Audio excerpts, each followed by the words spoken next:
merci pour votre invitation renouvelée depuis maintenant quelques années.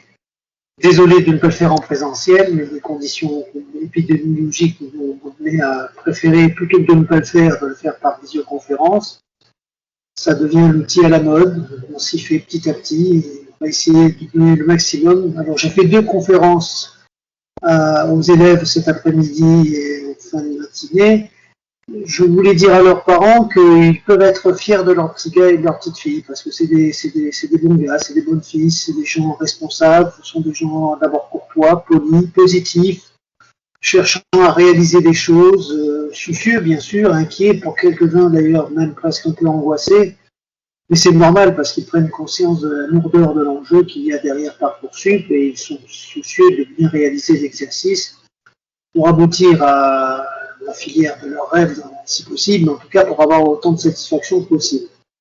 Le but de cette réunion ce soir, c'est pas de doubler ce que nous avons déjà fait avec les élèves, bien qu'il y aura quelques points communs, c'est plutôt de se positionner dans une logique de famille, et non plus uniquement d'élèves, et de conduire à ce que des stratégies de bon choix soient élaborées collectivement au sein de la famille, en croisant le regard que peuvent avoir sur ces problématiques les élèves, bien sûr, c'est d'abord eux que ça concerne, c'est de leur avenir qui se joue, mais aussi pour conduire à ce que les parents s'en mêlent, il est normal qu'ils soient au cœur de ce dispositif, et que vous alliez vers ce qu'on pourrait appeler la meilleure bonne formation possible.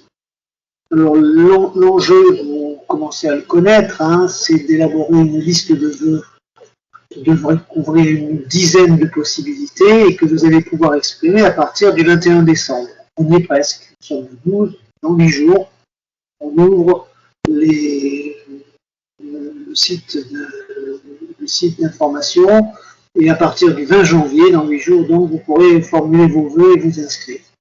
Alors le principe, 17 600 formations attendent les élèves en France. 17 600, première année de l'enseignement supérieur. Et ils ont la possibilité d'en demander une dizaine. C'est difficile, c'est angoissant, on va essayer de lever les obstacles. Le principe, c'est que sur une tranche de temps relativement courte, puisqu'elle va jusqu'au 11 mars seulement, donc c'est à peu près de 2 mois, vous devez élaborer une liste de vœux et la faire connaître. Et pour chacun de vos vœux, il vous faudra remplir un dossier. L'établissement se chargera de cela avec vous. Comme l'équipe, je m'en suis aperçu, est bien rodée sur le système qui maintenant a 4 ans d'âge, vous devriez ne pas avoir de problème pour ce qui est de l'accompagnement technique de l'outil Parcoursup.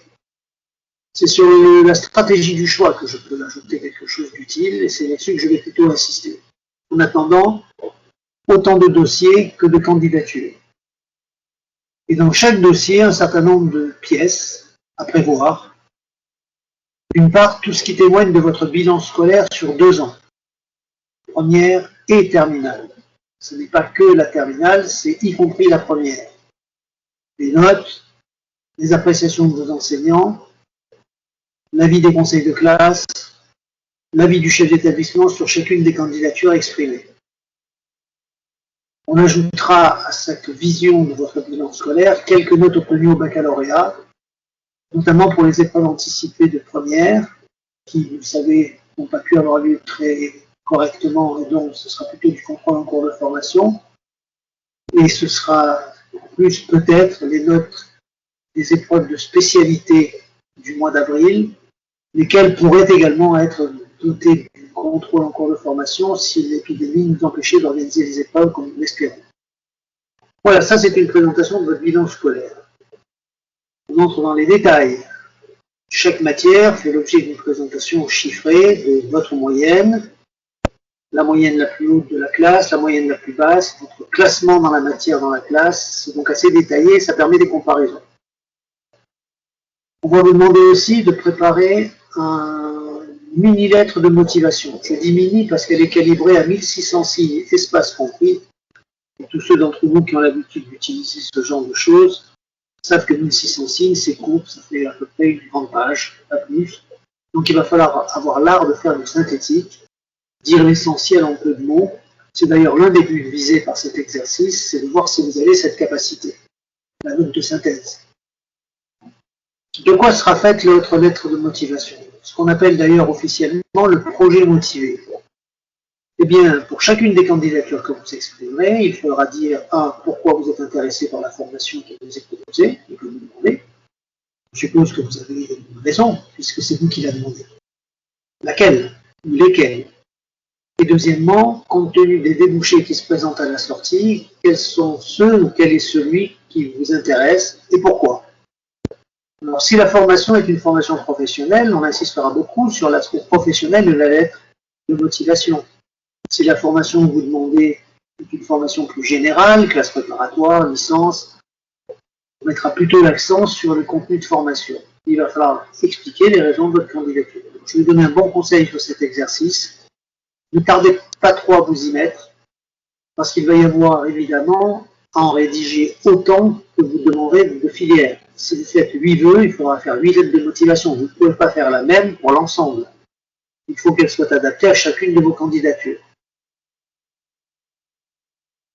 Autres éléments que vous pourrez glisser dans le dossier, tout ce qui relève de votre développement personnel que vous réalisez dans ou hors les murs de l'école. Par exemple, vous avez une activité sportive, une compétition, vous participez par exemple à une équipe qui fait du basket, du rugby, ou du football, du tennis, etc.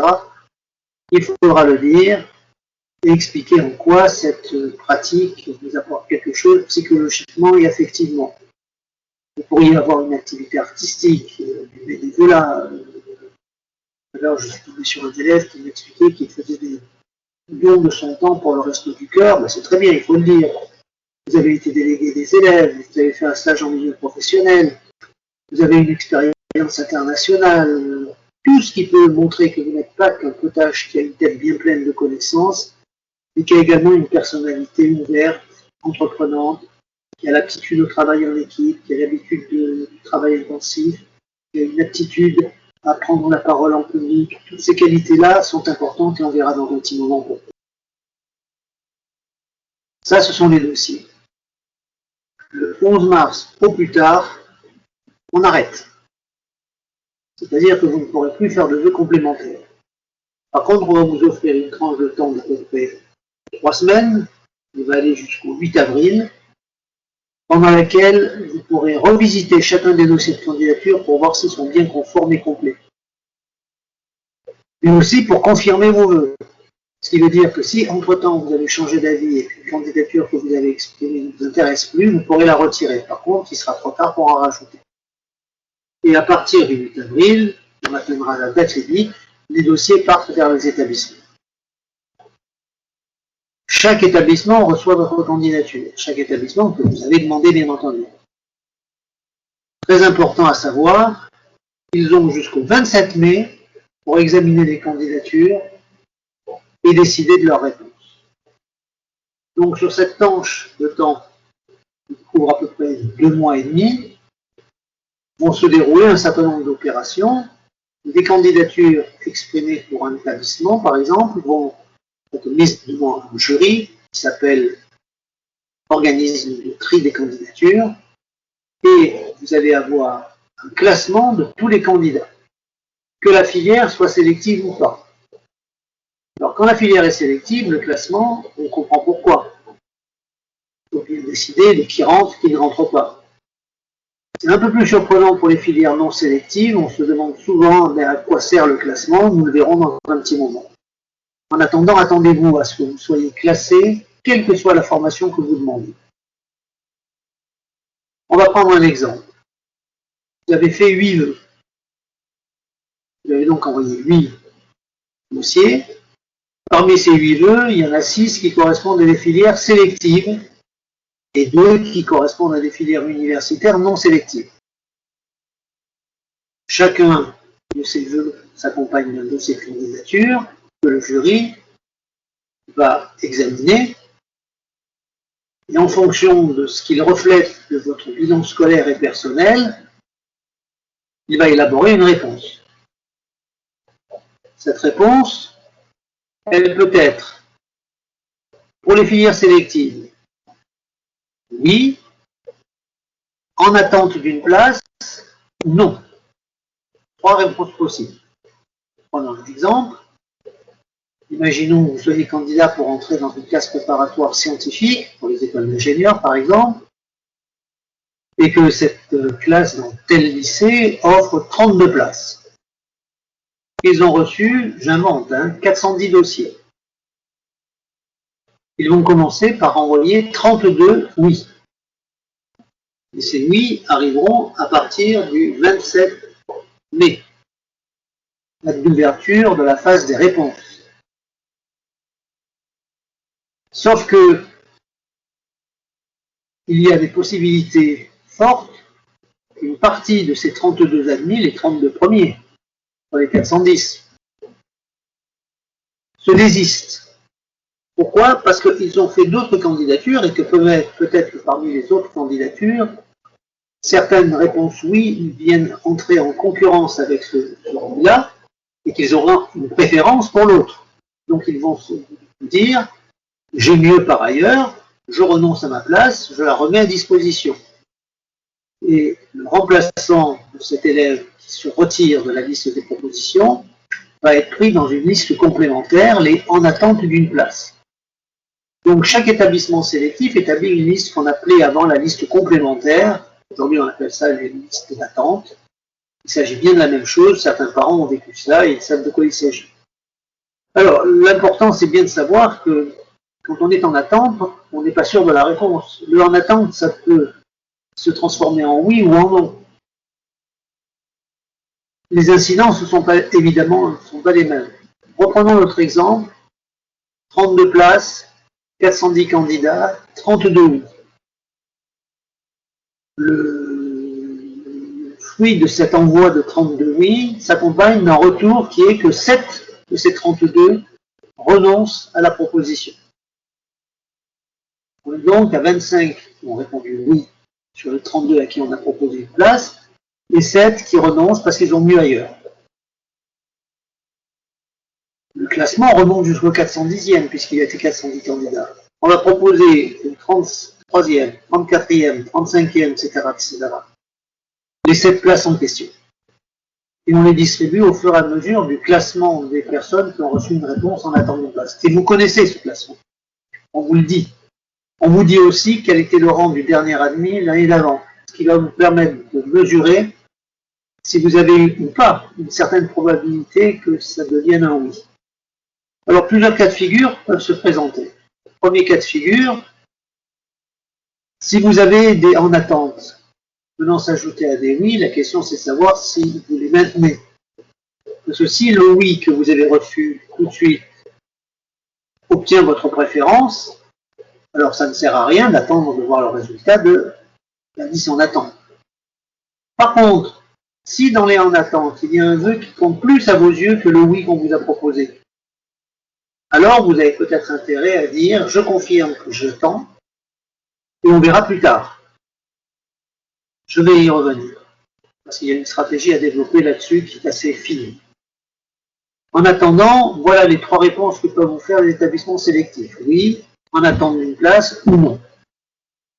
Ça, c'est pour les écoles, un recrutement niveau bac, qu'il s'agisse d'écoles en 3 ans, comme par exemple une école d'infirmière, d'écoles en 4 ans, comme par exemple le programme Bachelor of Business and Administration, c'est du bac plus 4, les programmes des grandes écoles, un recrutement niveau bac, bien entendu. Par exemple, l'Escalanger, concours à présenter cette année, Sciences Po, concours à présenter cette année, et on part pour 5 ans. Donc ces formations plus ou moins longues recrutent systématiquement de cette façon-là. Mais c'est aussi le cas des IUT, c'est aussi le cas des BTS, c'est aussi le cas de la filière comptable supérieure. Et c'est une nouveauté relativement récente, de plus en plus le cas de certaines filières universitaires.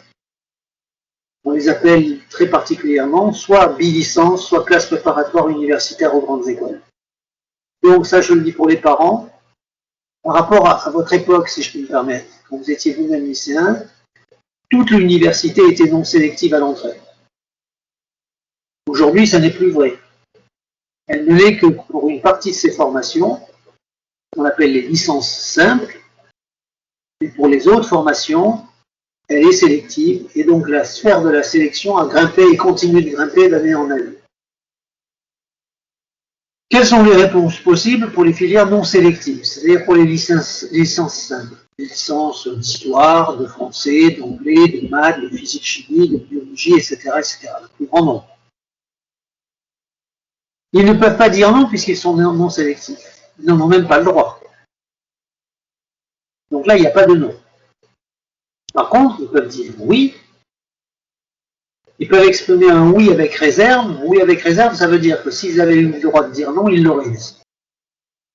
Comme le candidat peut passer outre ce risque et maintenir son droit d'entrée, ils répondent oui mais pour signifier à ce candidat qu'il entre dans la filière parce qu'ils ne peuvent pas faire autrement que l'accepter, mais qu'ils le préviennent que ça va être dur, parce qu'il n'a pas le bon profil.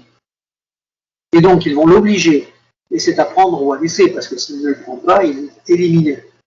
Ils vont l'obliger à accepter des accompagnements personnalisés pour essayer de réduire le risque d'échec.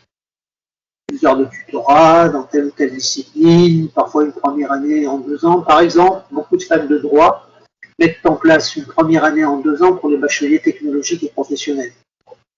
C'est selon. Vous pouvez, avant de candidater pour l'université, lui demander ce qu'elle propose en accompagnement particulier pour les oui-si. Donc les oui et les oui-si sont sûrs de rentrer, s'ils valident la formation qu'il leur est proposée. Et puis il y a les en attente.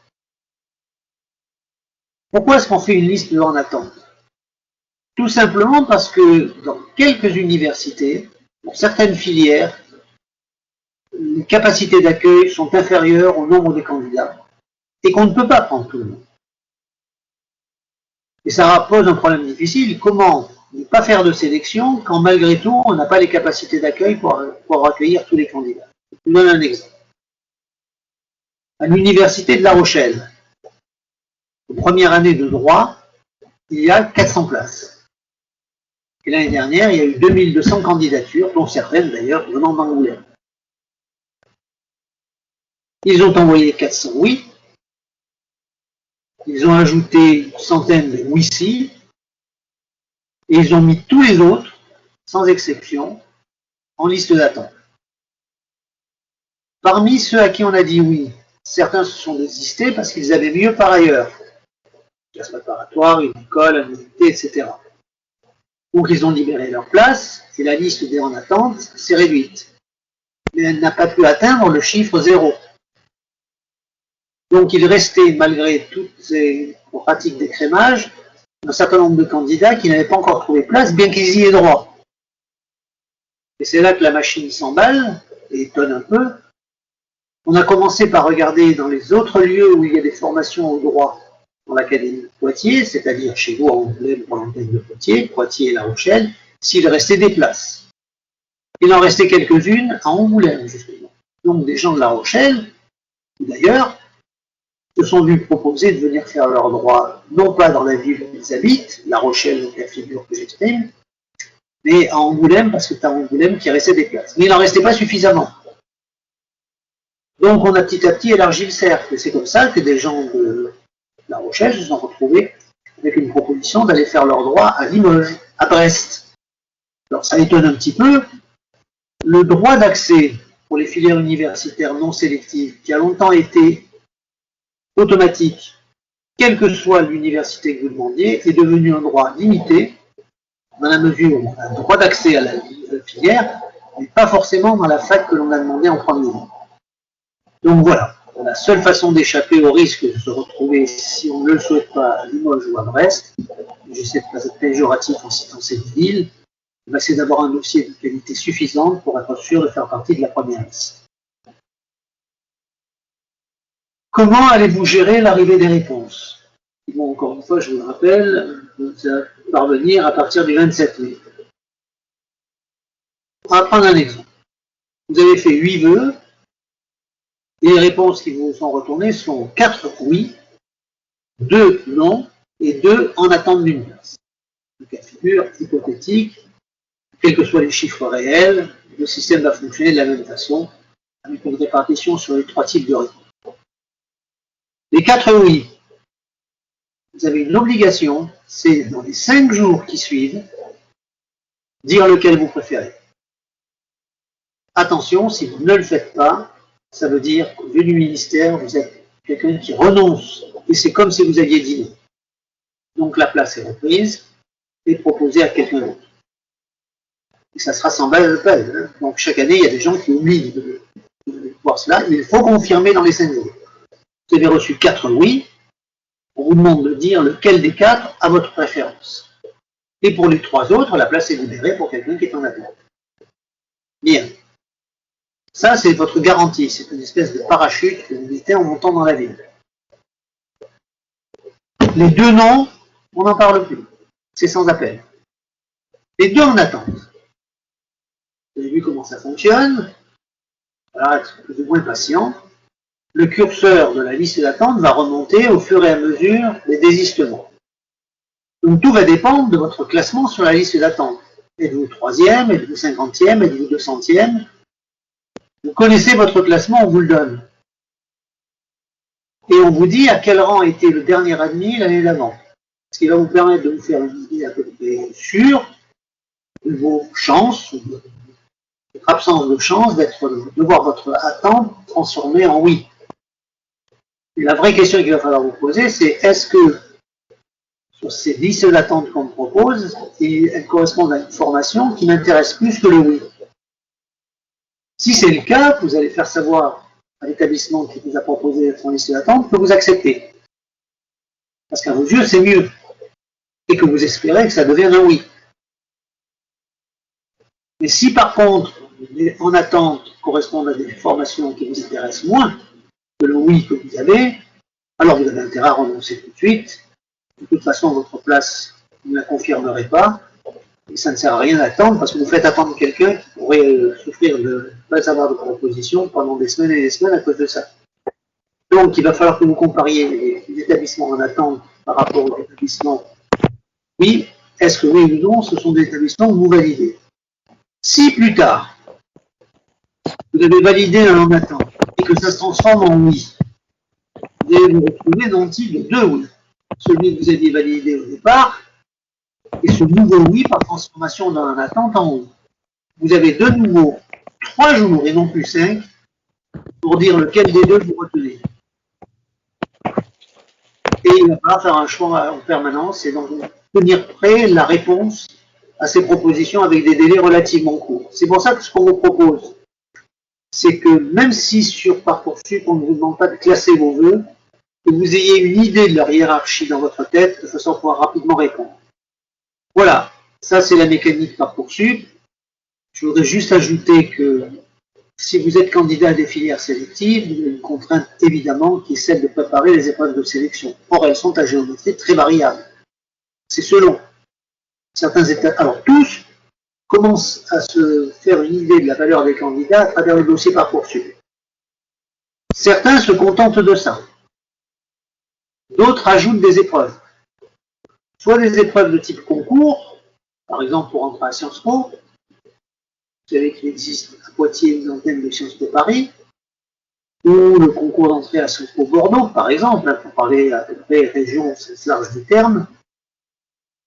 Il y a des programmes à réviser, il y a des bibliographies à constituer, il y a des dossiers de presse à préparer. Bref, il y a quelques épreuves qui demandent un temps de préparation. Ne prenez pas cette décision à la dernière minute, c'est beaucoup trop sélectif de permettre ce genre de choses. Dans ce cadre-là, il est important que vous mettiez en place un programme de révision le plus tôt possible et surtout que vous regardiez bien quelles sont les épreuves pour savoir si elles sont à votre portée ou pas. Ça, c'est le principe du concours. Et vous pouvez aussi avoir une sélection sur dossier.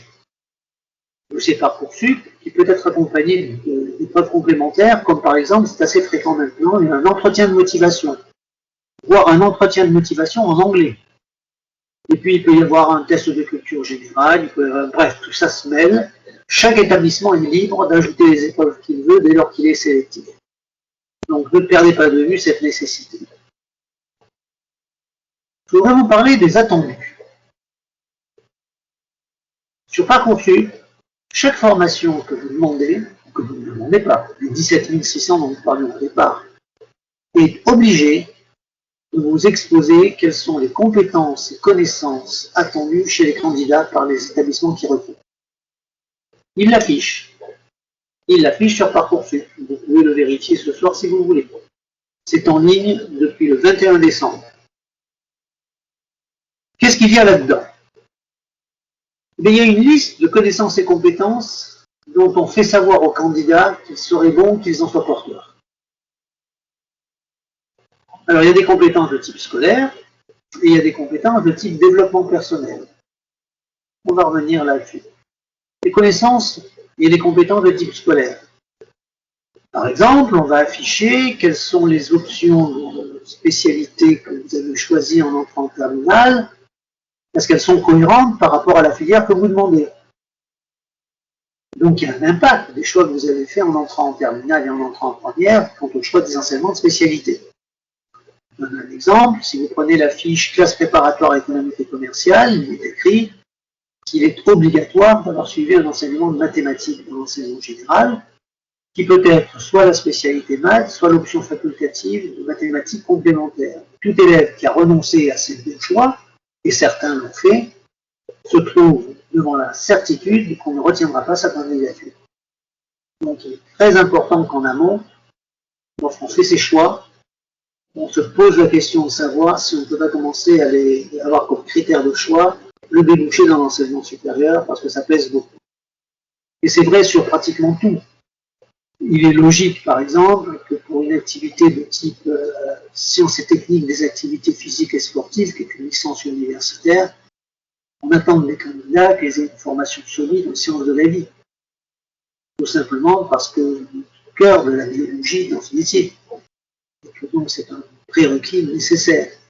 Vous avez donc toute une série de prérequis de ce type. Non seulement on vous demande quels sont les enseignements que vous avez suivis, mais aussi quels sont les résultats que vous y avez obtenus. Il ne suffit pas d'avoir choisi les bonnes spécialités. Il faut aussi que les bonnes notes soient au rendez-vous. Et un avis favorable des professeurs concernés. Donc voilà, tout ça c'est la portée scolaire. On vous donne ces informations et on vous en donne une série d'autres. On vous donne aussi des attendus, des prérequis si vous préférez, qui sont de nature personnelle, des traits de personnalité, ce que les anglo-saxons appellent les soft skills, les compétences comportementales. Vous verrez apparaître, par exemple, ils vont avoir l'esprit de compétition, capacité à prendre la parole en public, le sens du leadership, d'avoir une capacité d'autonomie dans le travail, d'être capable de se faire à une intensité de travail sur une journée, etc. Enfin bref, des compétences qui n'apparaissent pas forcément dans le dossier purement scolaire, mais qui sont de l'ordre de votre personnalité. Et qu'on vous demande non seulement d'exprimer, mais aussi de valider par des professeurs, par des activités externes. C'est là qu'il va falloir remplir dans le dossier tout un tas d'attestations prouvant que peut-être vous avez eu une activité de délégué des élèves, peut-être que vous avez fait un stage en entreprise, peut-être que vous avez passé et réussi les écoles de BAFA, le brevet de secourisme, etc. etc. Voilà. Pour tout vous dire, dans les attendus, il n'y a pas que du scolaire, il y a aussi du personnel. Et ça peut faire la différence. Alors bien entendu, le scolaire, le bilan personnel s'additionne, mais ce n'est pas à 50-50. Les qualités attendues, les compétences et connaissances attendues pour le bilan scolaire continuent de l'emporter. Mais ça peut vous expliquer ce que je suis en train de vous dire, le fait qu'à niveau différent, deux candidats en concurrence, c'est pas forcément le meilleur sur le plan scolaire qui va emporter la place. Voilà, ça peut être l'autre, il ne faut pas qu'il soit trop loin, mais même s'il est un peu plus loin, et qui compense son déficit en bonne note par un sentiment donné au jury que sa personnalité est très intéressante. Donc voilà, travaillez ces choses-là et donnez-vous le temps de vous y préparer. La question, dès lors qu'on a fait ce point-là, qui est un petit peu technique et descriptif, c'est la suivante. Sur quels critères allez-vous élaborer une stratégie du choix pour avoir le maximum de chances d'avoir satisfaction? Alors la réponse n'est pas simple, et elle est très dépendante de votre personnalité et de votre bilan scolaire. Donc il y a autant de réponses que de cas particuliers. Ces cas particuliers étant au nombre très exactement cette année de 620 000 en France. Ça fait beaucoup de monde. Moi je vais vous donner, allez, on va dire, deux grands conseils, trois peut-être, trois grands conseils méthodologiques et surtout stratégiques. Alors d'abord, c'est quoi avoir satisfaction? C'est quoi pour une famille être satisfait par les réponses? Vous n'avez pas la même conception de cette chose-là que le ministère. Il faut le savoir.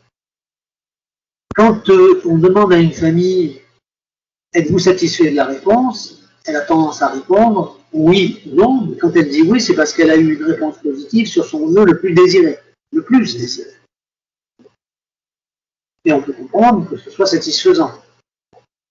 Mais la réponse peut arriver négative sur le vœu le plus demandé, négative sur le deuxième, négative sur le troisième et positive sur le dernier, ou l'avant-dernier, en tout cas en quelle liste. Aux yeux du ministère, cette famille aura eu satisfaction puisqu'elle a une réponse positive pour l'un des vœux qu'elle a exprimés.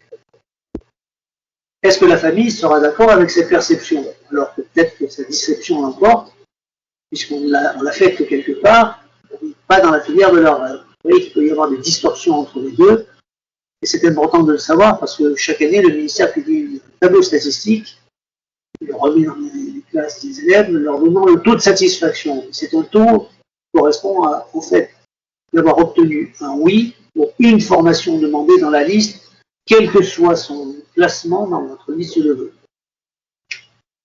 Voilà, il faut savoir que c'est comme ça que le ministère mesure le degré de satisfaction. Alors, pour obtenir la meilleure satisfaction possible, il y a un premier travail à faire. C'est d'utiliser l'image, le temps, les attendus. Imaginons que vous soyez candidat pour entrer à Sciences Po.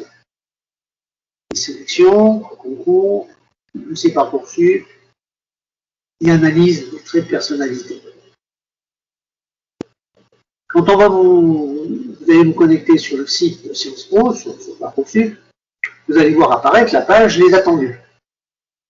Et on va vous dire clairement quels sont les domaines disciplinaires dans lesquels il est bon que vous ayez suivi les enseignements et nécessaire que vous ayez réussi.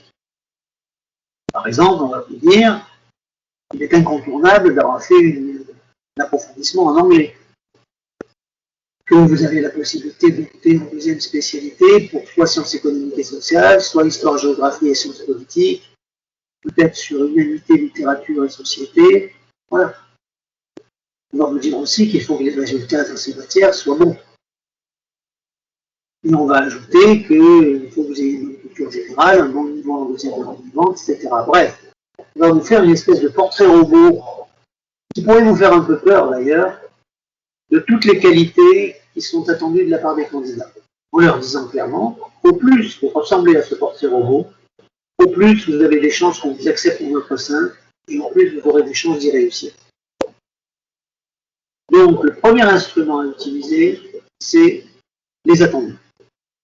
Avec une précaution à prendre. La liste des attendus, si elle est complète, ne doit pas vous donner l'impression qu'il faut que chaque candidat l'ait en entier. Parce que si vous raisonnez comme ça, alors vous allez fuir. Vous allez prendre peur. Non, il faut s'en approcher. Personne, c'est très rare, n'a l'ensemble des critères idéaux de l'attendu. C'est normal qu'on ait quelques lacunes, quelques trous. C'est globalement qu'on est jugé. Donc ne prenez pas trop peur de cette liste. Est-ce que vous en êtes approchant? Moi j'ai tendance à dire que les attendus, ça se présente comme un miroir. On vous le tend, on vous invite à vous regarder dedans et à vous interroger. Est-ce que je ressemble à ce que je vois dans le miroir? Est-ce que j'en suis plus ou moins proche? Si la réponse est oui, alors ça veut dire que vous êtes porteur de potentiel de réussite très grand dans cette filière. Si la réponse est franchement non, alors ça veut dire qu'il vaut mieux vous abstenir et regarder ailleurs. Et entre les deux, vous avez toute une gradation de situations intermédiaires qu'il va vous falloir peser, juger avant d'exprimer vos candidatures et vous préparer à y aller. Ça, c'est un premier indicateur, les attendus. Deuxième indicateur, vous allez avoir besoin de trancher entre les filières bien encadrées et les filières qui vous proposent de fonctionner sur la logique du travail autonome. Je m'explique. Un lycée, comme un collège, comme une école primaire, ça fonctionne sur un modèle pédagogique bien connu, qui est celui de la petitesse des effectifs, de l'encadrement, du suivi, des conseils de classe, des notations, des envois aux parents, des informations échangées, bref, on est encadré. Cette pédagogie-là, on peut la retrouver dans le supérieur. Une classe préparatoire, ça fonctionne comme ça. Petits effectifs, triés, plutôt le bon niveau, appel des présents, devoirs réguliers, etc., etc. Vous retrouvez ce système dans pratiquement toutes les filières sélectives. C'est un premier choix possible qui correspond tout à fait aux attentes d'un certain public. Un public qui a besoin d'encadrement pour être stimulé. Mais tout ne fonctionne pas comme ça dans le supérieur. Parce que vous avez aussi ce qu'on appelle les grands amphis universitaires, amphis comme amphithéâtre. En salle, je retrouve parfois plusieurs centaines d'étudiants, notamment une première année d'entrée à l'université. En droit, en économie, en maths, en sciences, en tout ce que vous voulez. Et là, on est beaucoup plus laissé à soi-même. Pas d'appel de présence. N'imaginez pas qu'on puisse faire un appel de présence dans un amphithéâtre où il y a 600 étudiants. Beaucoup de travaux sont conseillés, ne seront ni ramassés ni notés parce que ça n'existe pas un prof qui se tape ses copies. Et si vous n'avez pas compris les choses, on vous dira que c'est pour vous, c'est plus pour eux. Vous le faites, vous ne le faites pas, c'est votre problème. On ajoutera qu'il y a peu d'heures de cours. Première année d'université, c'est une proposition d'une vingtaine d'heures de cours par semaine, pas plus. Parallèlement, une classe préparatoire, c'est le double.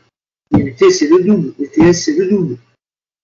Si on veut faire le poids à la sortie, notamment quand on est candidat conjointement à un concours pour accéder à une grande école par voie d'admission parallèle, alors il faut qu'on se dise clairement qu'il ne faut pas se contenter du minimum apparent qui est proposé.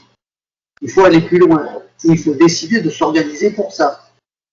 Vous avez plein de temps quand vous êtes à l'université. Vous avez très peu de temps quand vous êtes à la classe préparatoire. Si vous voulez vous mettre à la hauteur, et que vous êtes à l'université, alors il faudra savoir spontanément faire plus. Faire plus, ça veut dire bibliothèque universitaire, notes de synthèse, enseignement complémentaire facultatif optionnel que vous prendrez. Vous ne pouvez pas vous plaindre. Par exemple, qu'en licence de droit, il y a trop peu de langues étrangères, et ça c'est criminel en termes d'emploi futur, alors qu'il suffit de les suivre, ces enseignements, par des options complémentaires facultatives. Vous ne prenez pas, mais si vous ne prenez pas, vous ne pourrez vous apprendre que vous-même. Et vous êtes organisé toute l'année autour de la capacité à se construire par soi-même. C'est-à-dire à prendre des décisions, à faire un peu plus que ce qui est suggéré. Ce n'est pas une chose facile. Certains élèves sont tellement peu encadrés qu'ils ont tendance à se laisser aller. Donc vous devez vous poser une question. Avant de choisir entre une filière sélective et une filière non sélective, vous devez vous demander si vous avez plus d'aptitude pour les filières très encadrées, celles qui ressemblent au lycée, ou si vous êtes mûr pour aller vers la voie universitaire où on vous demande de vous débrouiller par vous-même plus largement. Et la capacité de réussite dépend de la réponse à cette question. Donc, si vous avez le choix entre les deux voies, posez-vous bien la question. Moi, je vais vous donner un exemple personnel. J'ai deux fils qui aujourd'hui ont plus de 40 ans, ils sont dans la vie active.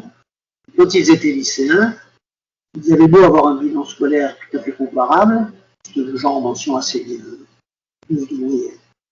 Mais ils n'avaient pas du tout la même attitude par rapport à cette question du travail autonome. Il y en avait un qui savait très très bien, s'il n'était pas très fortement encadré, il allait s'effondrer. Il avait besoin qu'on le paterne, il avait besoin qu'on s'occupe de lui, il avait besoin que les horaires soient contraints, il avait besoin qu'on ne lui dise pas de choisir, qu'il lui impose tout un carcan, et il s'y faisait très bien. Et ça ressemblait parfaitement à son ancienne terminale S à l'époque, puisqu'il est rentré dans une classe préparatoire scientifique pour l'école d'ingénieur. L'autre l'a suivi, et il a pété les plombs. Parce qu'il n'a pas supporté la pression, parce qu'il n'a pas supporté l'intensité du travail demandé, parce qu'il n'a pas supporté que le travail demandé soit tellement lourd qu'il devait arrêter de faire du sport, de voir sa petite copine, de jouer de la guitare. Il a décroché, il est plutôt allé à l'université.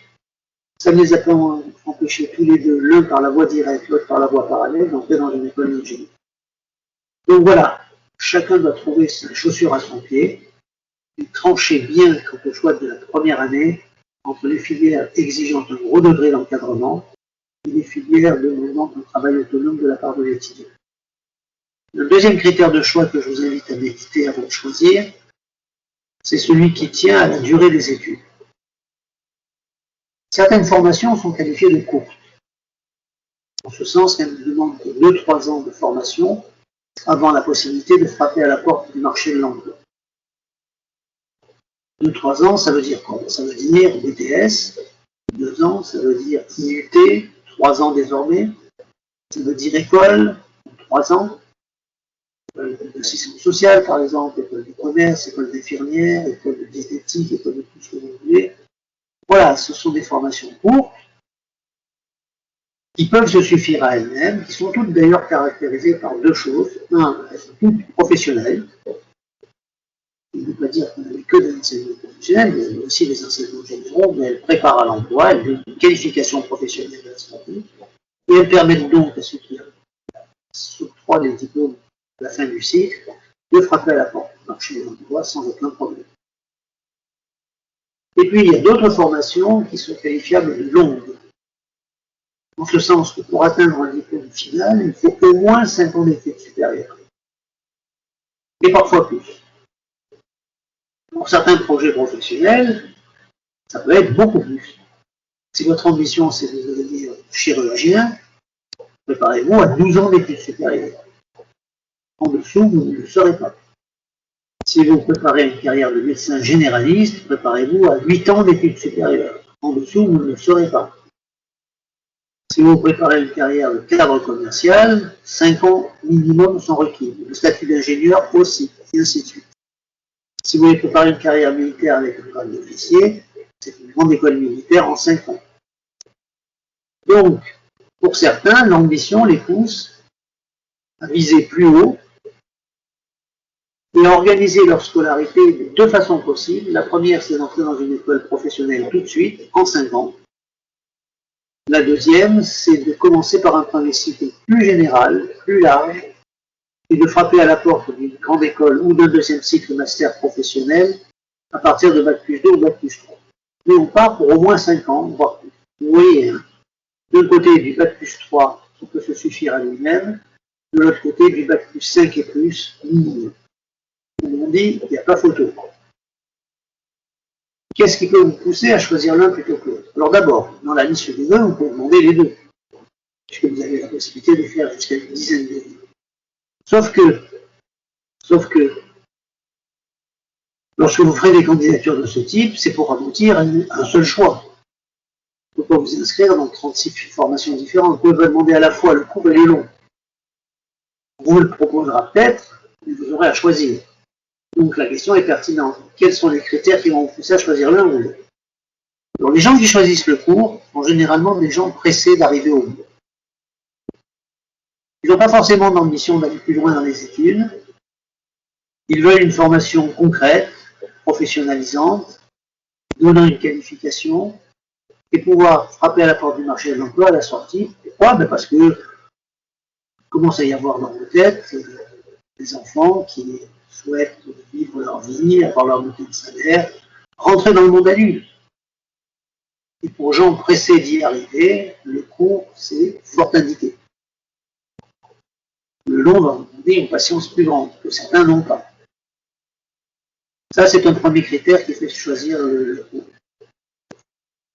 Si, par contre, votre motivation première est votre positionnement hiérarchique futur, vous appellerez votre ambition. Alors, il va falloir, pour les postes les plus huppés, commencer par une formation forcément longue. Forcément longue.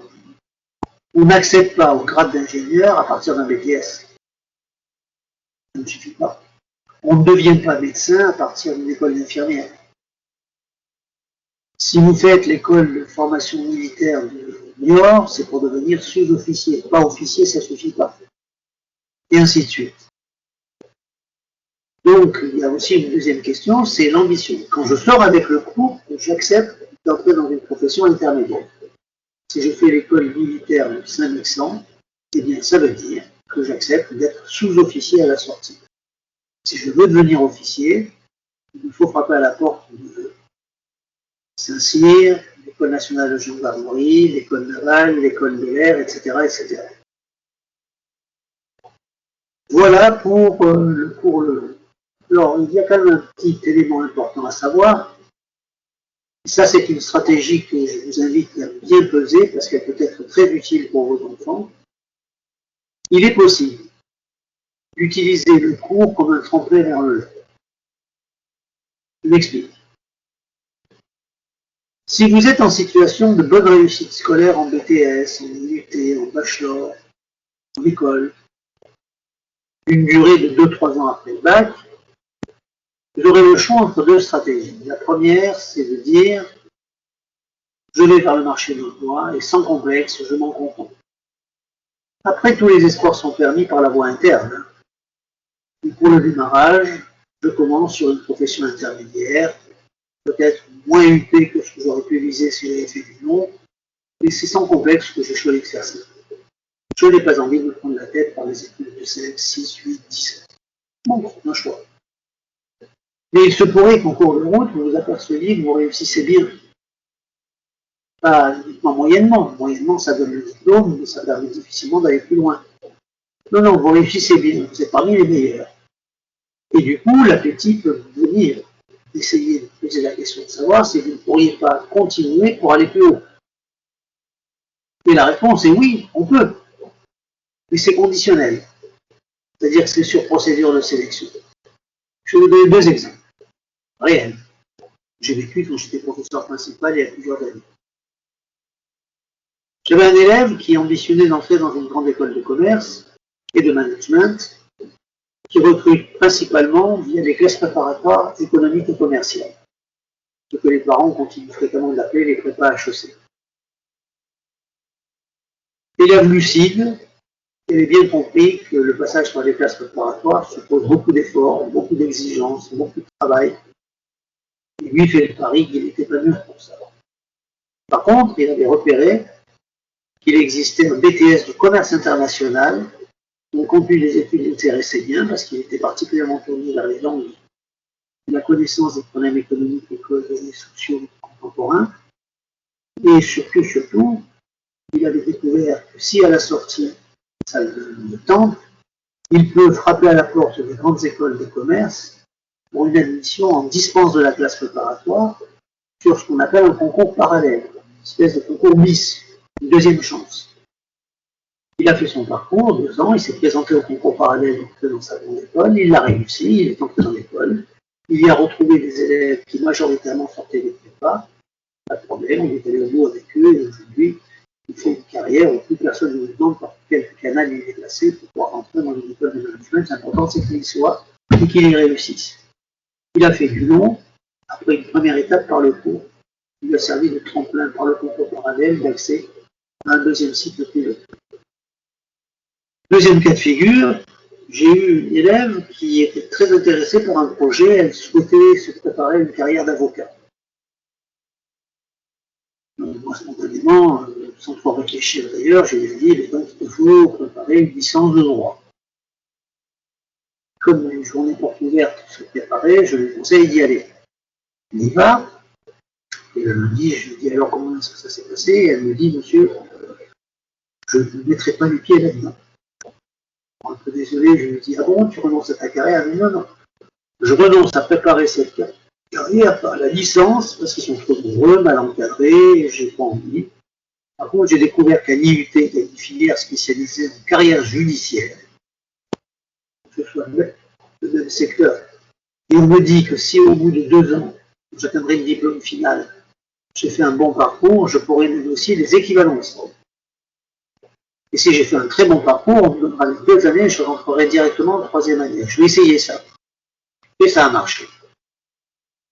Petite information au passage, les IUT, je vois qu'on entend préparer les diplômes bac plus 2, le DUT, c'est désormais le BUT, le BUT, bachelor universitaire de technologie en 3 ans avec le grade de licence à la clé.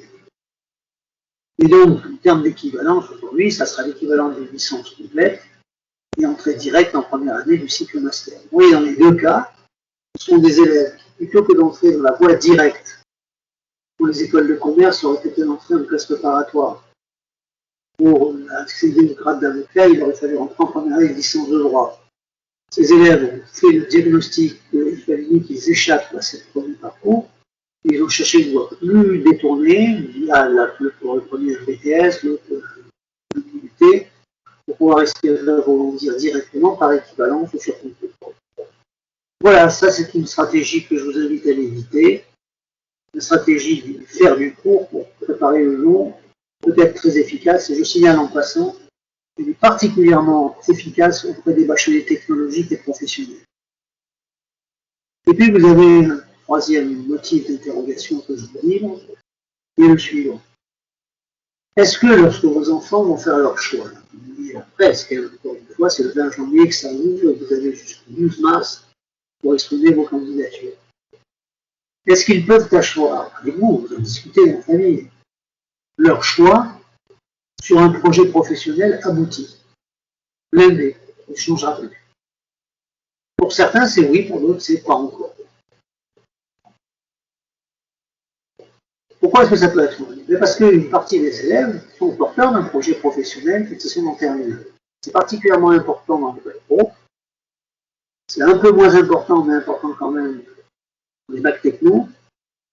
C'est par contre relativement minoritaire chez les bacheliers généraux. C'est logique.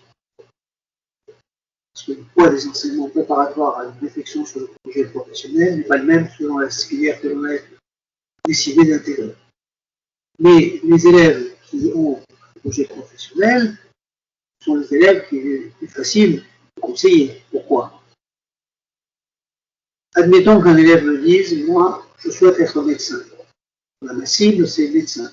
Je ne sais pas encore si ça sera un généraliste, un spécialiste, mais j'ai envie de travailler en tant que médecin. C'est mon projet. Moi, mon travail de conseiller, ça va être de regarder en français à l'étranger quels sont les divers itinéraires de formation qui conduisent à cette cible. Et en France, par exemple, ils sont faciles à repérer, il y en a deux. Il y a la filière PASS, première année du cycle santé, et il y a la filière LAS, licence avec accès santé. Et si j'entre en première année, une procédure de sélection pour passer en deuxième année de médecine, et puis ensuite, bac suite pour la médecine générale, et éventuellement plus pour les spécialités. C'est une première série de parcours possibles, il y en a deux, ça c'est pour les structures françaises. Mais on peut aussi préparer un doctorat en médecine, en partant faire ses études ailleurs en Europe, je dis bien en Europe, parce qu'il faut les reconnaissances de diplôme sortis. Ça peut être la Roumanie, ça peut être l'Allemagne, ça peut être l'Espagne, ça peut être le Portugal, ça peut être la Belgique. Voilà. Et au total, ça fait une quinzaine d'itinéraires de formation supérieure possibles. Vous les comparez et vous dites c'est celui-là qui me correspond le mieux. C'est à celui-là que j'ai le maximum d'intérêt parce que c'est là que je peux réussir, les attendus me le bien, et vous opterez pour la filière qui vous correspond le mieux, à charge pour moi ensuite d'aller au bout. Mais la balle est dans votre camp à ce moment. En termes repérage des itinéraires de formation, c'est le cas le plus facile. Le cas beaucoup plus difficile et nombreux, fréquents. Les élèves qui, au moment du choix, ne peuvent pas s'appuyer sur le projet professionnel. Ou en ont un vague, mais qui pourrait changer. Il n'y a pas encore de stabilité du projet professionnel. Donc, ils ne peuvent pas piloter leur choix en fonction du débouché. Et pourtant, il faut le faire, ce choix. On ne va pas rester en terminale alors qu'on a réussi son bac. Donc, on a une partie des élèves qui raisonnent de la façon suivante.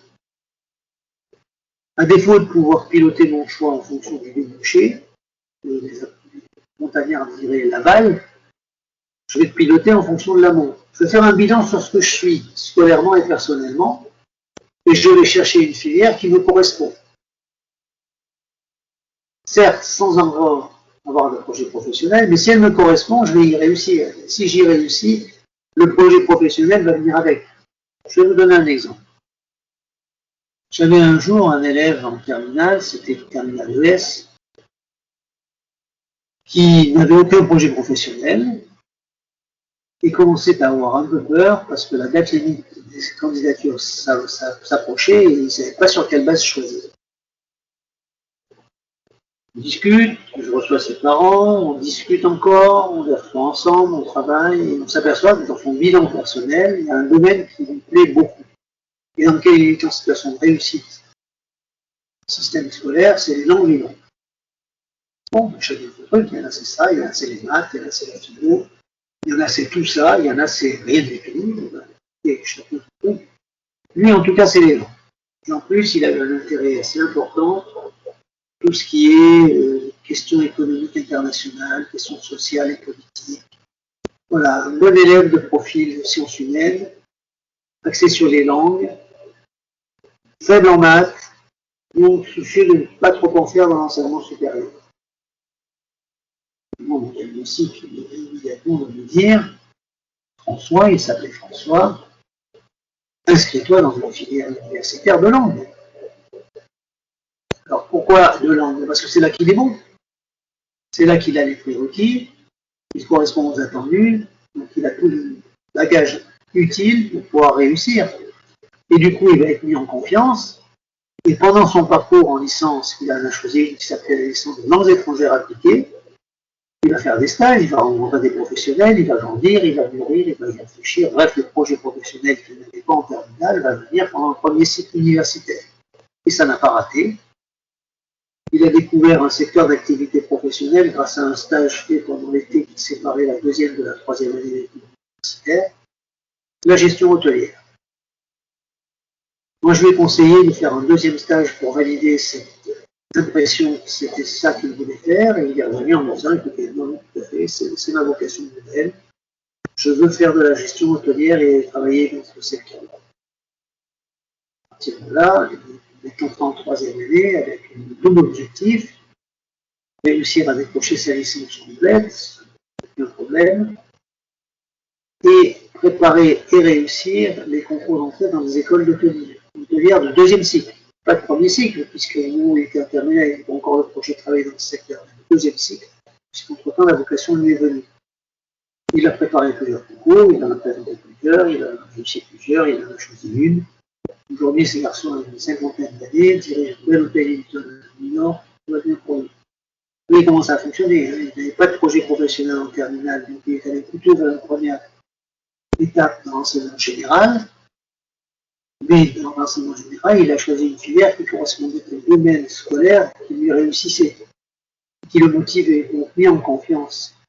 Et en grandissant, il a découvert une vocation professionnelle qu'il n'avait pas en terminale, qui est plus tard grâce à des stages. Et au bout de sa démarche, avec un décalage de quelques années quant au choix de la filière professionnelle. Cette méthode marque de la garantie. Alors, vous voyez, ça fait presque une heure que je parle, il est peut-être temps que je pense à vous, que je vous propose de prendre la parole. Je voudrais juste vous inviter à réfléchir à la possibilité de compléter mes propos par quelques ouvrages que je vous montre. Alors, comme M. Constantin vous l'a montré tout à l'heure, je suis en effet le auteur de SOS Parcoursup 2021, qui est à jour. Et vous avez tous les détails, toutes les procédures, la façon de constituer un dossier, des exemples de lettres de motivation, etc. etc. C'est publié chez l'étudiant. Et puis vous avez un deuxième ouvrage que je vous recommande très fortement, qui s'appelle Parcoursup, 50 questions à vous poser absolument avant de choisir votre orientation. Et là, c'est vraiment les questions de stratégie du choix. C'est là que vous allez retrouver le raisonnement que j'ai développé un peu rapidement sur le court ou le long, la formation professionnelle ou la formation générale, les formations basées sur l'autonomie de l'étudiant, sa capacité à travailler de façon bien encadrée, etc. Et puis bien d'autres. Donc ça s'appelle Parcoursup, 50 questions à vous poser absolument avant de choisir votre orientation. C'est le même éditeur. Si vous voulez tout savoir sur le lien que fait l'enseignement supérieur avec son recrutement par rapport aux enseignements de spécialité choisis au lycée, les enseignements optionnels facultatifs, vous avez cet ouvrage, donc c'est SOS, le nouveau lycée, toujours chez l'étudiant. Et puis alors, un livre intéressant aussi, c'est quelles études sont vraiment faites pour vous. C'est sous forme de tests qui permettent, grâce à des grilles d'auto-analyse, de répondre à ces questions. Et vous verrez, c'est assez efficace. Voilà, ces 4 ouvrages sont ceux que je vous recommande. Pitié, faites vivre vos libraires locaux. Voilà. Il est temps que je passe à vous. Merci pour votre écoute. 19h06. On peut se donner une demi-heure si vous voulez bien pour un jeu de questions-réponses. À vous si vous le voulez. Je vous écoute. Très bien, merci Monsieur Malulot. Est-ce que vous m'entendez? Parfaitement. Très bien, je vous remercie. Est-ce qu'on me voit à l'image ou pas du tout? Si, on vous voit. Parfait, très bien. Je craignais que ça ne fonctionne pas correctement. Donc, ce que je vous propose, mesdames et messieurs, c'est tout simplement d'utiliser en haut de votre écran la petite icône « Levez la main », de telle sorte que vous allez apparaître en tête de la liste des participants et je pourrai donc vous donner la parole en utilisant votre nom et le prénom de votre enfant, puisque c'est son compte qui est utilisé. N'hésitez pas, levez la main. Donc, j'ai d'abord Sarah Sedano qui souhaite poser une question. Oui, bonsoir à tous. Merci pour votre intervention. Donc, juste parce qu'il y a des moments, malheureusement, où ça pouvait couper, est-ce mon réseau, certainement. Vous disiez dans la lettre de motivation, parce que je compte bien entraîner ma fille sur ce sujet, combien de signés? J'ai pas entendu. 1600. Espace 1600. compris. Espace compris, bien sûr. Ça veut dire que quand vous arrivez au 1600e, vous ne pouvez plus rajouter de texte. Bien sûr. La deuxième question, vous parliez de Sciences Po, effectivement c'est effectivement les études que souhaiterait ma fille. Est-ce que vous parliez de concours à présenter cette année? Bien entendu, vous parlez pour les terminales. Oui, je parle des concours. Voilà. Là, on parle Parcoursup, c'est pour les terminales, c'est pour le passage en première année. Hein. Alors, il y a d'autres possibilités d'accès à Sciences Po, mais qui se passent plus tard. Très bien, merci beaucoup. Je vous en prie. Juste une information, Sciences Po Paris existe à Poitiers. Hein. Étonnamment, oui. ils sont 6 antennes régionales, dont une est à Poitiers, ce qui veut dire que les candidats qui optent pour le site de Poitiers sont d'abord, par définition, très tournés vers les cultures et littératures et économies d'Amérique du Sud et de la péninsule ibérique. Le principe, c'est le portugais et l'espagnol, mais ça veut dire que vous êtes à Sciences Po Paris tout en faisant votre premier cycle qui est un bachelor à Poitiers.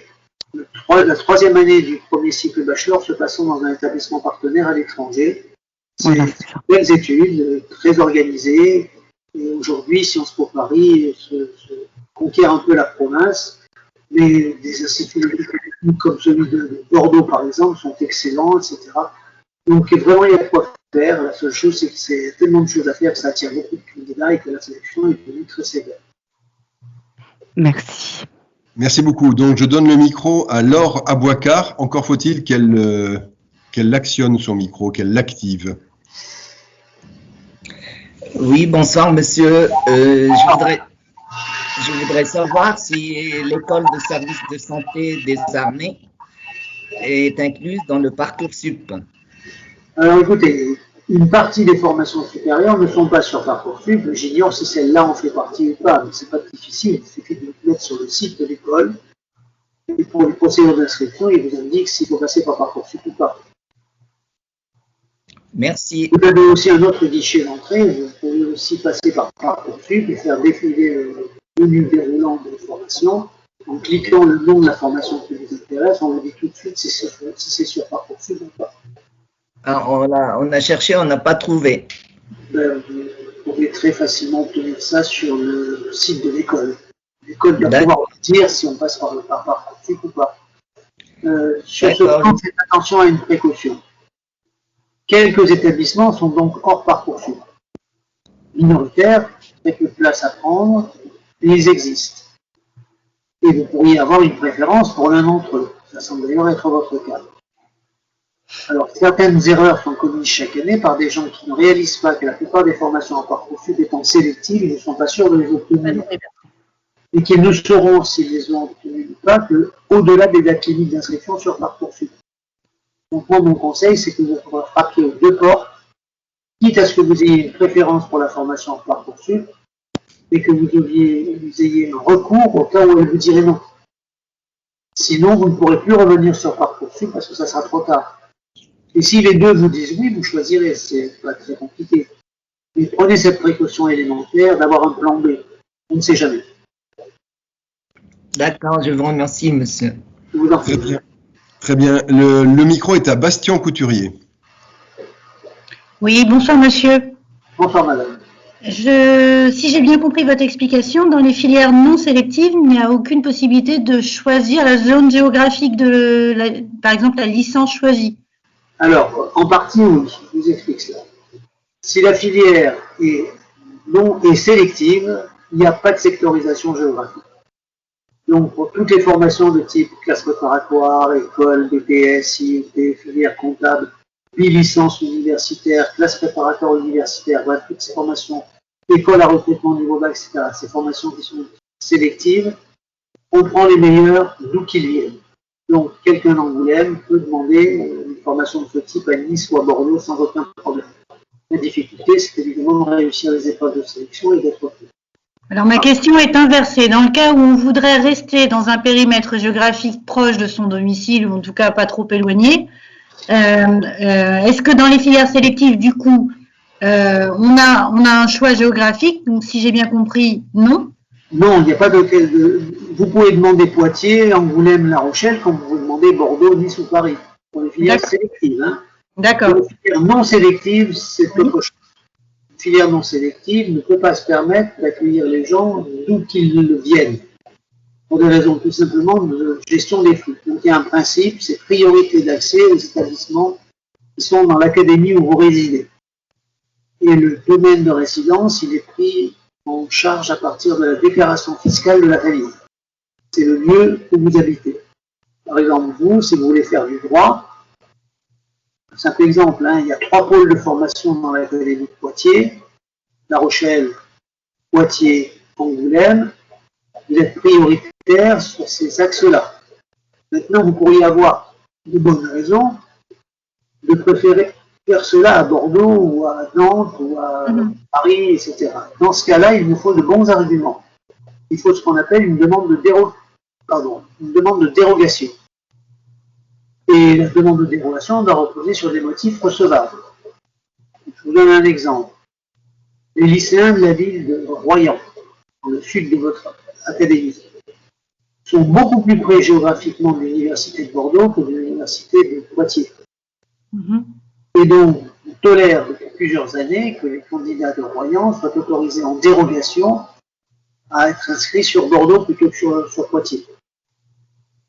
Et à part ce genre de cas, qui est utile parce que ça raccourcit les temps de déplacement, ça limite les dépenses des familles et ça rassure, à part ce genre de cas, vous êtes destiné normalement à devoir candidater dans votre académie, et chaque université a un quota de place réservé pour les candidats venant de l'extérieur. Hein, chaque candidat peut regarder quel est le taux de visiteurs extérieurs autorisés à rentrer dans une licence. Et donc, il n'est pas interdit d'être candidat pour aller à Bordeaux, à Paris ou à Nice, où vous voulez, sauf que on va vous demander pourquoi vous demandez à franchir les limites de votre académie. Et là, il faut avoir de bons arguments. Alors, les bons arguments, c'est quoi? Ben, c'est papa qui déménage, maman parce que l'éducation les oblige à aller dans une autre ville, et donc je demande de travailler aux études dans cette autre ville.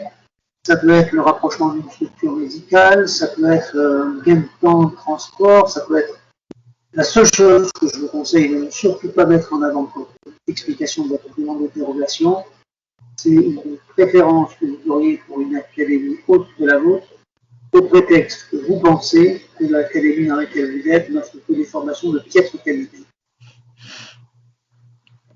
Je sais bien ce qu'on pense, et là, il vaut mieux ne pas l'afficher. Parce que pour les autorités académiques, ce phénomène n'est pas recevable. Et même peut se retourner contre eux. Très bien. Et dans le cas où un argument serait de ne pas trop s'éloigner du domicile, il n'y a pas d'inquiétude à poser cet argument sur papier? Non, pas du tout. Il faut simplement que vous preniez soin de faire la démonstration. Les gens de Royan, ils ont fait une satisfaction parce qu'ils ont photocopié des cartes géographiques, parce qu'ils ont fait le calcul des kilomètres, ils ont fini par convaincre les électorats de se mettre d'accord là-dessus. Très bien, merci. C'est normal, hein. Merci. Les cartes dans l'académie, hein, et pas la région pour l'instant, c'est l'académie. Merci. Heureusement pour vous, pardon.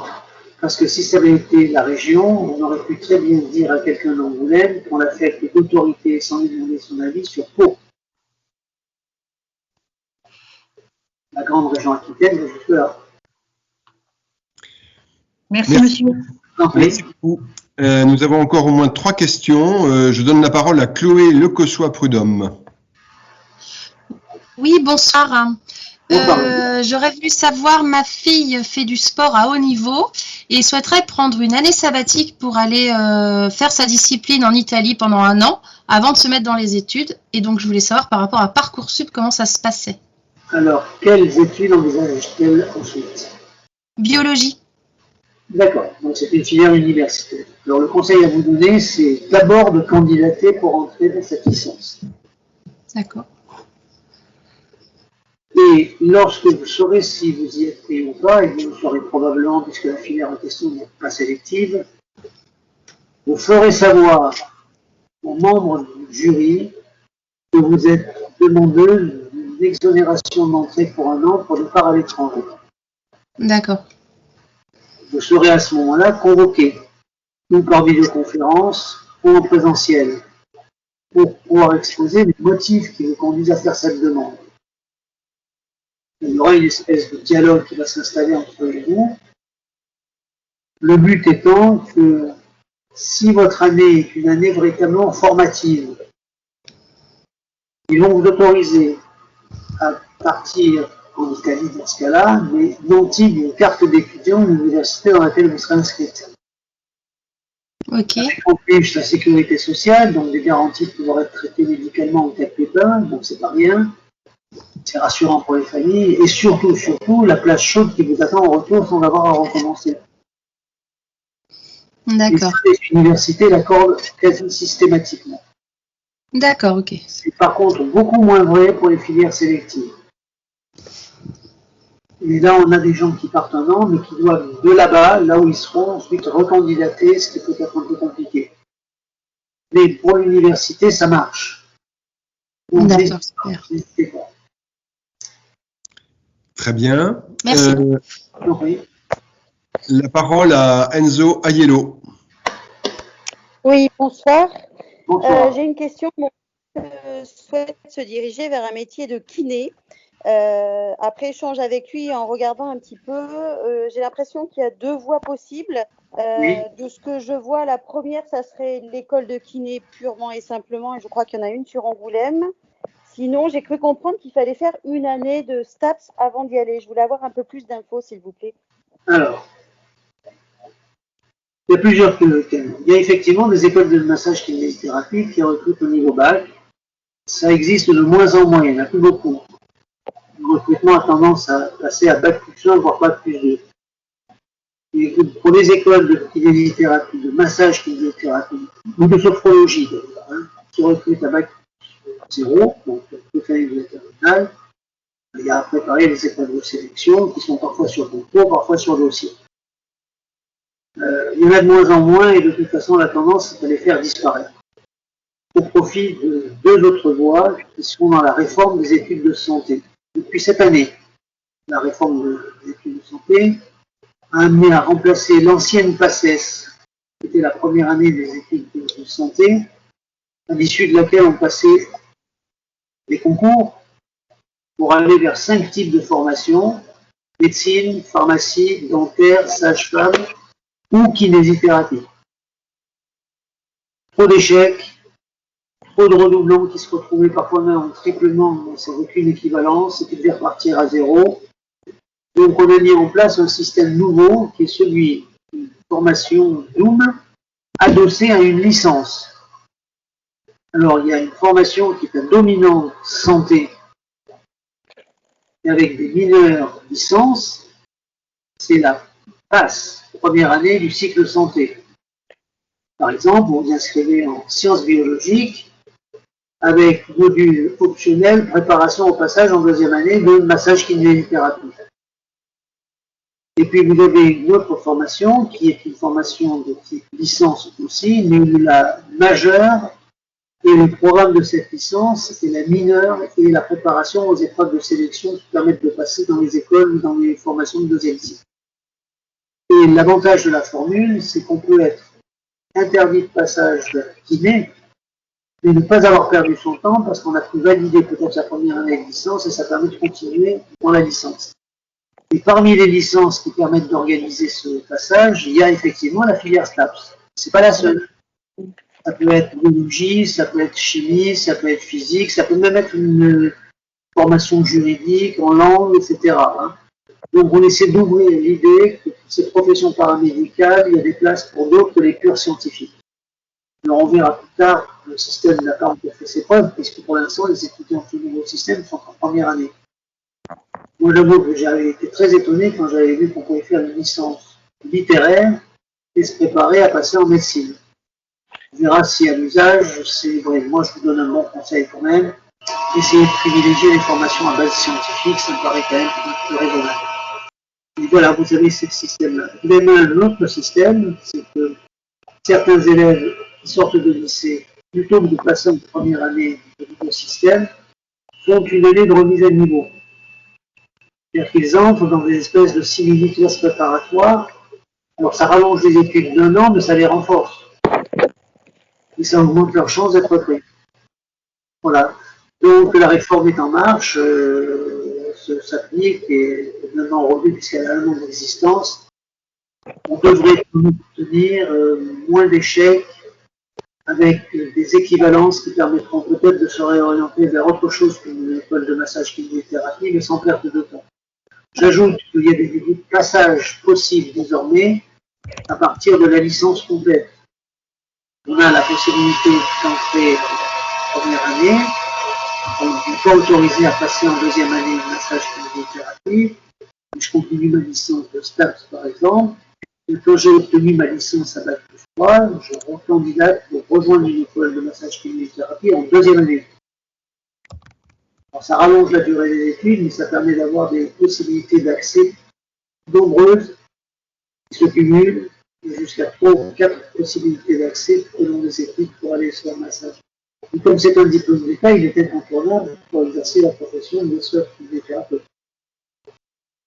Ok. Très bien. Merci beaucoup. Très bien. Il nous reste la question de Nathalie Chevalerias. Oui, bonsoir à toutes et à tous. Bonsoir monsieur. Puis je vous remercie également pour la qualité de votre présentation qui m'a beaucoup apporté. J'aurais donc une question concernant la réponse par rapport aux vœux. Mon fils souhaite faire donc une classe préparatoire PTSI. En vue de préparer des concours, il envisage de rentrer à l'ENSAM. Donc dans ses vœux, il va très certainement faire plusieurs vœux de classe prépa en premier, et un des premiers vœux qu'il va faire, c'est la classe prépa PTSI de Bordeaux. Bon, il va certainement ensuite en mettre d'autres sur d'autres villes, et également je dirais qu'à partir du 5e vœu, très certainement également envisager des écoles d'ingénieurs généralistes, bon, pour également assurer éventuellement peut-être des refus de classe prépa. Imaginons un scénario où son premier vœu, il est sur liste d'attente. Deuxième vœu également de classe prépa PTSI en attente, et qu'un de ses 5e vœux qui soit sur une école généraliste, d'école d'ingénieurs généralistes, soit validé, soit une réponse oui. Si j'ai bien compris, le oui, on a 5 jours pour le valider. Absolument. Or, ce n'est pas son premier vœu, celui qu'il affectionne. Son premier vœu est en attente. Donc, quelle stratégie doit-on adopter ici? Doit-on, au bout de 5 jours, si on n'a toujours pas de réponse de la situation en attente, valider quand même le oui pour assurer quelque chose, ou doit-on continuer à rester en attente en espérant que la situation se débloque? Alors, il ne faut surtout pas renoncer à valider l'un des oui. D'accord. Si vous ne le faites pas, c'est perdu. Et dans le cas où le en attente, vous ne déboucherez pas sur un oui, vous n'avez plus rien. Tout à fait. Donc, la stratégie utile consiste à commencer par valider l'un des oui, choix, et de faire savoir à l'établissement qui vous a déclaré en liste d'attente et qui, à vos yeux, sans doute, représente plus que le oui que vous avez validé, Oui. que vous acceptez d'attendre, de voir si ça se transforme en oui ou en non. Et si plus tard, le curseur de la liste d'attente remonte jusqu'au rang de votre enfant, et la réponse devient oui, vous êtes menti de deux oui. Celui que vous aviez validé au départ, le nouveau qui s'ajoute. Par transformation du vous avez de nouveau un délai court, mais qui passe à 3 jours pour dire lequel des deux vous choisissez. Autrement dit, dire oui dans une première étape à une première proposition ne contrarie pas la possibilité d'avoir un autre oui supérieur dans votre tête si plus tard il survient, à la condition d'avoir validé les deux. D'accord, bon. Voilà, vous ne courez aucun risque, hein, vous avez simplement la validation du premier oui vous garantit que vous avez ça au moins. Tout à fait. Voilà, mais je pensais qu'après, ça nous empêchait ça bloquait d'autres situations. Considérez ça comme une sorte de parachute que vous avez dans le dos. Vous pouvez l'activer quand vous voulez. Et si par hasard l'avion atterrit normalement sur le deuxième vœu, et vous en passez. Et c'est vous qui décidez. C'est pas eux. D'accord. Et dans quel délai une situation qui est en attente peut se débloquer en oui ou en non, à peu près? Au plus on est classé pas trop loin dans la liste d'attente, au plus ça vient vite. Oui. Si je suis classe préparatoire, en général, ça a une trentaine de places. Si je suis en liste d'attente au 35e rang, c'est évidemment pas pareil que si je suis en liste d'attente au 105e rang. Parce que la probabilité pour que ça remonte jusqu'au 105e est faible, alors que la probabilité que ça remonte de 5 rangs pour aller du 30e au 35e est forte. Donc, on vous donne votre classement sur la liste d'attente, vous avez l'information, et on vous dit quel était le rang du dernier admis l'année d'avant. Et ça vous permet de savoir si vous pouvez raisonnablement espérer avoir quelque chose ou pas. Sachant que le gros des réponses survient chaque année avant le départ en vacances, le 14 juillet. Mais il arrive que certaines listes d'attente ne soient pas suffisantes avant. Et donc il y a des gens qui se retrouvent avec des propositions de rentrée. Ils sont peu nombreux. Hein. L'année dernière, 96% des affectations ont eu lieu avant le 14 juillet. Et certains, c'est le 10 septembre, 12 septembre. C'est assez inconfortable. Partir en vacances en ayant cette épée de Damoclès au-dessus de la tête, je peux comprendre que ce soit un peu angoissant. Mais de toute façon, c'est semi-angoissant, puisque vous avez la certitude que votre oui est à minimum celui que vous voulez garder. Imaginez l'angoisse de ceux qui n'ont même pas de oui. Et il y en a. Oui, tout à fait. Voilà, mais si je peux me permettre, c'est une très bonne classe préparatoire, avec une belle ambition qui vous convient, un beau grade d'ingénieur. C'est une belle école. Moi, je l'ai visité, je peux vous dire que c'est du bon niveau. Et c'est une gestion des ressources humaines, scolaires, je dirais assez humaine. J'aime bien dans cette école l'esprit qui est un esprit d'accompagnement plus que d'exigence de performance absolue. Tout à fait. Alors, on a eu l'occasion l'an dernier de visiter, de faire les portes ouvertes de la classe prépa PTSI de Bordeaux. C'est vrai que oui, voilà, il y a un très bon état d'esprit et, à mon avis, une très bonne préparation au concours. Moi, je connais des classes préparatoires de ce type où on engrange 50 candidats pour leur dire qu'ils ne seront plus que 30 à la rentrée des vacances de Noël. Et on développe la stratégie de l'éclairement pour que seuls les plus forts demeurent. On est un peu dans l'esprit des anciens collèges jésuites du XVIIe siècle. Très bien, je crois que nous avons une dernière question qui vient de surgir et peut-être ce sera la dernière. Il s'agit de celle de Léo Rousseau-Laroche. Je vous écoute, monsieur Léo.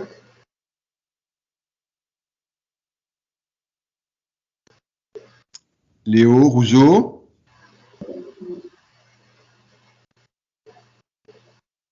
Est-ce que Léo nous entend? Il n'a pas activé son micro, Léo, manifestement.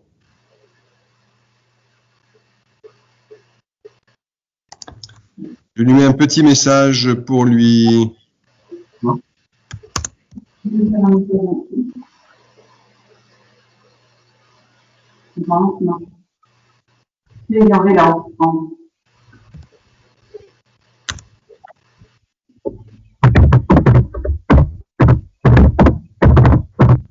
Alors, Léo, lève la main toujours. Léo, est-ce que tu nous entends? Bonsoir, est-ce que vous m'entendez là? Oui. Oui. Juste pour revenir sur les formations non sélectives, pour être certain de bien comprendre, admettons qu'il y ait une formation qui soit disponible sur Angoulême, La Rochelle et Poitiers, donc dans la même académie. Est-ce qu'il est possible de candidater sur les 3 lieux? Et est-ce qu'il est possible d'avoir une réponse positive sur les 3 lieux, par exemple? Ou est-ce que parce qu'on habite Angoulême, il y aura comme réponse la priorité donnée à Angoulême? Non, non, du moment que les formations sont dans notre académie de résidence, rien ne nous interdit de les demander toutes. Ensuite, vous recevrez 3 réponses, et si c'est 3 oui, vous choisirez celui qui vous convient. D'accord. Parfait, merci. Donc, oui. Allez, il est 19h36. Je pense que Monsieur Malliulot a beaucoup travaillé aujourd'hui. La visioconférence de ce soir était la 3e, même si vous avez eu la gentillesse de dire que les enfants ont été super. Je suis sûr que les parents ont été très bien aussi. Vous avez dû le constater. Peut-être est-ce que on peut penser que vous avez beaucoup donné aujourd'hui. Donc, je vous laisse un mot de conclusion si vous le souhaitez, avant de vous laisser vous reposer un petit peu. Écoutez, d'abord, je voudrais remercier les parents pour cet inscrit à cet atelier de travail. Les remercier d'avoir joué en posant des bonnes questions. Je leur souhaite évidemment une très bonne année 2021, le plus possible. Je leur souhaite surtout d'obtenir satisfaction sur Parcoursup. Je suis sûr que le fait d'avoir eu cet échange va les aider à progresser vers les bonnes décisions. C'est tout le mal que nous leur souhaitons.